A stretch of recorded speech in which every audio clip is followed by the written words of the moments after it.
Hey, what's up guys? This is Frederick here. Thank you for checking in. Okay, so recently I posted a video on Facebook on the cloning of myself.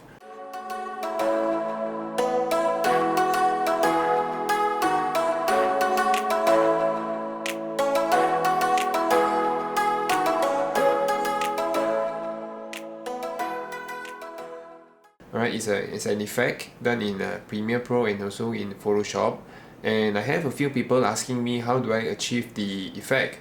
So this is basically a very short tutorial on how do I start from capturing the footage and also the editing itself, both in Premiere Pro and in Photoshop. So two things that we need. One is the camera itself and the other one is the tripod. Now the reason we are using a tripod is because we need the background to be the same, to remain the same, and the only thing moving forward is the subject itself, which is in my case, I'm walking in front of the camera from right all the way to the left. Okay, so in Premiere Pro, I'm going to start my project with the name clone, and I have imported the footage here. So this is the footage that we used the other day. Right, as you can see, I've made 3 markers previously where I want to freeze the frame here. Alright, so we are going to start by creating a new sequence from the clip. Alright, and because this footage is too long, I'm going to cut the footage here. I'm going to start the footage here by pressing the C. Right, and I'm going to ripple delete. And for the ending right here, just where my feet disappear into the background, I'm going to cut here as well. Okay, so we are going to start by making the first frame here. So let's move to this frame by clicking Shift M, which to go to the next marker. So from here we are going to export frame. And I'm going to name this as clone still 01. Right, remember to import into project. Okay, so from here I'm going to edit in Photoshop. Okay, so in Photoshop, the reason I choose Photoshop is because it is much easier to do than using the pen tool in Premiere Pro. Alright, so what we are going to do is to remove the background here. Now there's an easy way to do. Let me just zoom in. Right, I'm going to zoom in, and I'm going to start by using the quick selection tool. Right, so as you can see, there's a plus sign in the middle. Right, what we are going to do is just to choose the foreground. Alright, now don't worry if the selection exceeds the foreground, because once you press the Alt key, it changes to minus, which means it subtracts from the selection, the earlier selection. Right, now keep pressing the Alt key, and once you release the Alt key, it goes back to a plus sign. Right, so I'm going to do this very quick. Okay, so it does look okay to me. Zoom out, and we are going to click layer via copy and remove the background.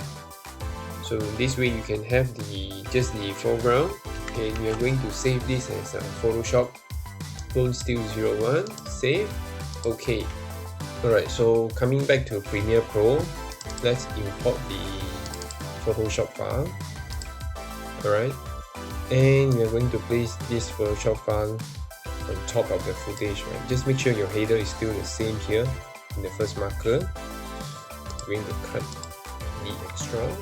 Alright, now let's try.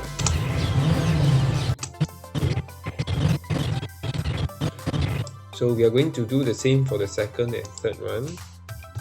Okay, I'm going to hide this layer, and I'm going to export this clone still 02. Okay, so we're going to repeat the same process.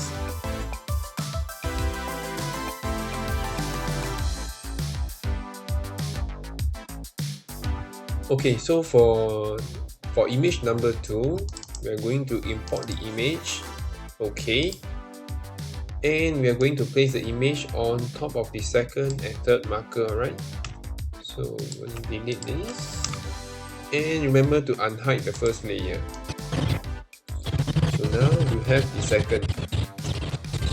Okay, so let's move on to the third one. Alright, so coming back to Premiere Pro, same thing, we are going to import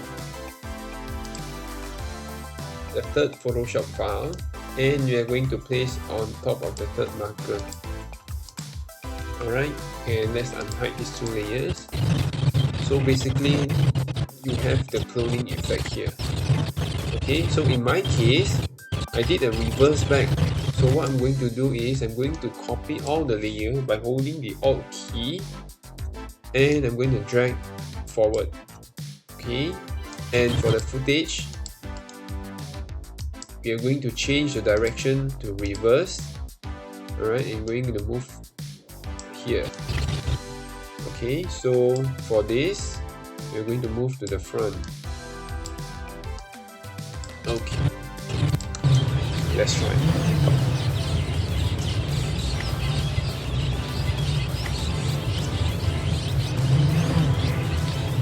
Okay, so for the last part of my video, I just have to duplicate this and bring it to the front. Right, so basically this is how. Alright, so and also notice there's a background noise, the ambient noise is there, and we are going to choose the layer, all the three footages here. We can unlink and we can delete the layers here, the audio layers, and we're going to import our own music file here. So in my case, I'm using some from Epidemic Sound.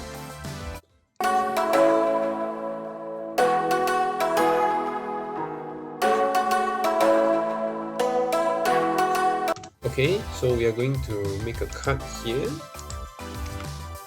and we can do something like fade out. Alright, so let's do a fade out effect.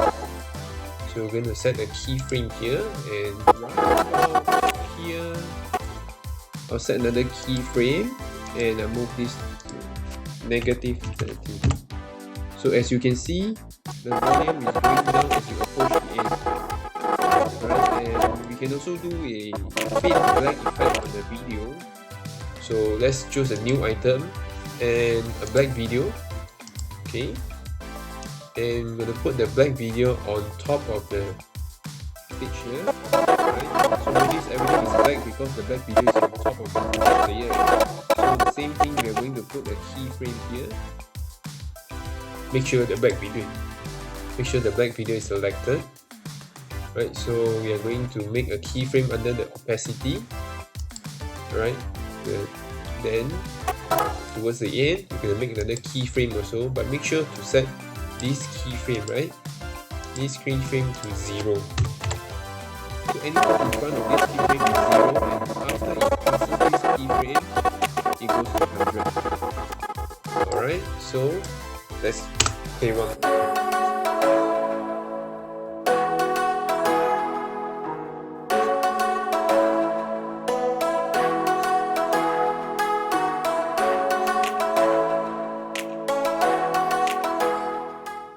Okay, so basically that is how I did my video editing.